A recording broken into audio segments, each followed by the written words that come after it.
saat kita mau mengajarkan perilaku baik, apapun itu perilakunya, kuncinya adalah orang tua yang menjadi role model untuk anak gitu ya. Karena anak itu kan seorang peniru yang ulung.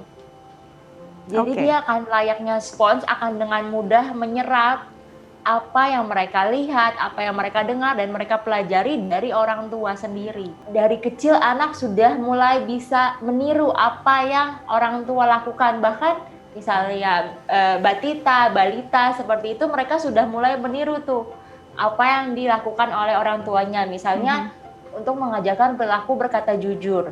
Maka orang tua perlu memberikan contoh, memberikan teladan dalam keseharian bagaimana berkata jujur. Seperti itu. Oke, ini selanjutnya kita ngobrol tentang kreasi makan anak. Sebenarnya pola makan anak tuh juga suatu hal yang sulit-sulit, gampang nih untuk diterapkan.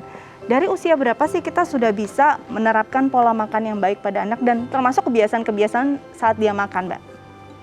Oke, kalau untuk mengkreasikan makanan sehat itu sebisa mungkin diajarkan sejak dini. Jadi dari kecil anak sudah memang harus perlu diperkenalkan dengan berbagai rasa, berbagai tekstur makanan, sehingga mereka terbiasa dengan varian rasa, tekstur seperti buah, sayur, dan daging. Tentunya disesuaikan dengan usianya ya. Jika masih kecil mungkin bisa di blender seperti itu makanannya. Tapi sudah diperkenalkan dari kecil. Berbagi tuh suatu hal yang bisa jadi ini bekal dia sampai di masa yang akan datang, karena akan ada empati juga ya Mbak. Di usia berapa sebenarnya kita bisa mengajarkan ini? Jadi sebenarnya untuk berbagi sendiri itu juga bisa diajarkan sejak balita.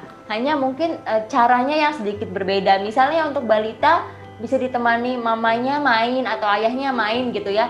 Kita ajak anak untuk sharing mainannya, pinjam gitu. Jadi untuk main bersama dalam satu waktu.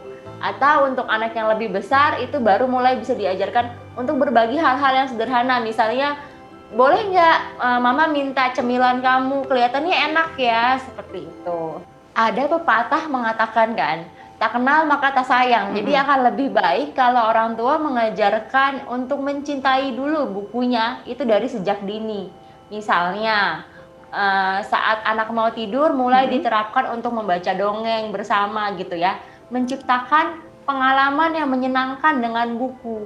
Jadi dibuat suka dulu, dibuat senang dulu, dibuat cinta dulu sama bukunya, begitu nanti akan lebih mudah untuk mengajarkan dia membaca di kemudian hari.